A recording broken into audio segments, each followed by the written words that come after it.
In this card game, the smart move is to play your weakest card first, because if you play your cards in the right order, lowest to highest, each one multiplies the next.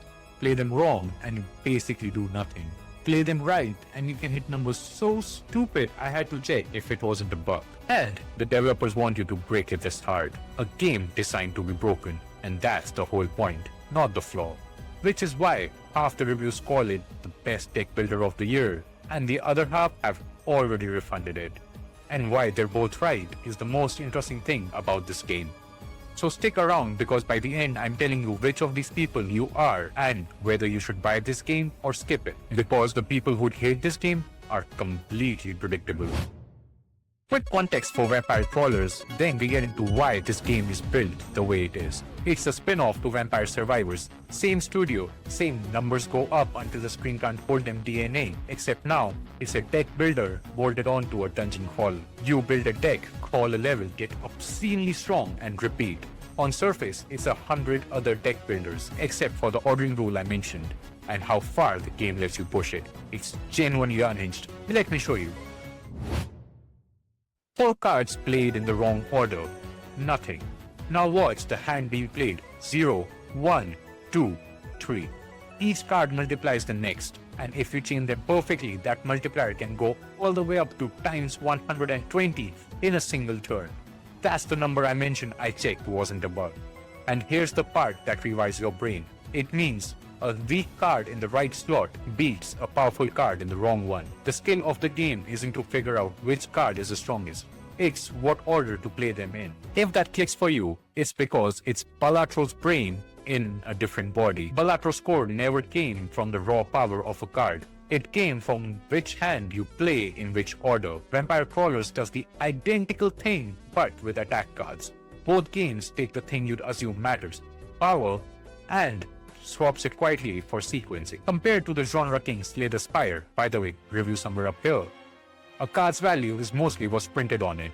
Order matters, but it never multiplies its value exponentially.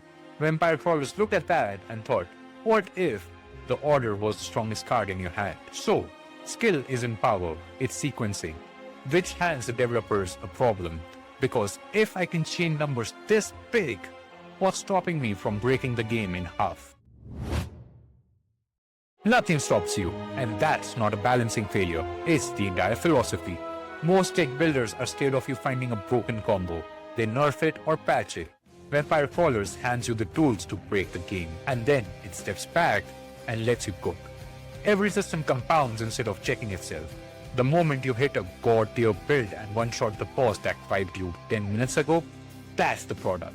Chasing that high is why people are losing 40 hours to the game in a single seating.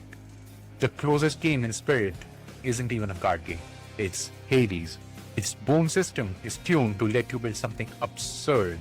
The I broke it moment isn't a bug you trip over. It's the reward the whole game is working towards. It's the same DNA. Balatro 2, the moment your score counter goes exponential and stops making sense, it's the same feeling. But Slay the Spire is the disciplined one. You can have an infinite build, but it's rare, hard won, and tight math makes you earn it. That's the real divide. In Spire, breaking the game is a prize. In Vampire Crawlers, it's the destination. And the game is clever about it. The most broken tools are locked behind progression, so by the time you can shatter the game, it feels earned, not handed over. It's half of why my final verdict ends up split. Now you might ask, a game you can break this easily could get boring real fast. And for a lot of people, it does. Whether you're one of those people comes down to one split. The same split that divides every review the game has. Here is the split I mentioned earlier. On one side, players are saying 2 hours of this game beats 20 hours of Slay the Spire 2. On the other, people are calling it a mindless chewing gum game with none of the depth of Balatro or Slay the Spire and refunding it.